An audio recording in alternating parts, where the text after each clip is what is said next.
শিক্ষক নিয়োগ দুর্নীতি মামলায় আজ মহামান্য সুপ্রিম কোর্ট নির্দেশ দিয়েছেন, সকল চিহ্নিত দাগী শিক্ষক শিক্ষিকা যারা সাদা খাতার বিনিময়ে, ঘুষের বিনিময়ে, র্যাংজাম, out of panel, OMR manipulation, বিভিন্ন অসৎ উপায়ে যারা শিক্ষকতার মতো চাকরি কিনেছিলেন, তাদের প্রত্যেকের নামের তালিকা সাবজেক্ট ক্যাটাগরি ওয়াইজ এসএসসির অফিসিয়াল ওয়েবসাইটে প্রকাশ করতে হবে। এই নির্দেশ সুপ্রিম কোর্টের পক্ষ থেকে এসেছে। বাকি যারা পড়ে রইলেন তারা প্রত্যেকে যোগ্য। সকল যোগ্য শিক্ষক শিক্ষিকাদের নামের তালিকা এসএসসির অফিসিয়াল ওয়েবসাইটে প্রকাশ করতে হবে। ধারাবাহিকতা সহ চাকরিতে পুনর্বহাল করতে হবে। সুপ্রিম কোর্টের নির্দেশ অনুযায়ী যেমন পরীক্ষা হয়েছে তার ফলাফল বেরোবে, সেটা অন্য দিক।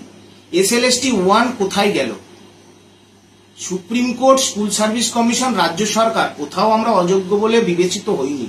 সুতরাং আমাদের অনেক কষ্টের পাওয়া সেই এসএলএসটি 1 এসএসসি 2016 প্যানেলের সেই চাকরি আমরা ফেরত পেতে চাই।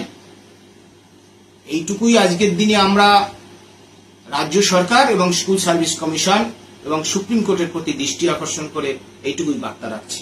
নমস্কার।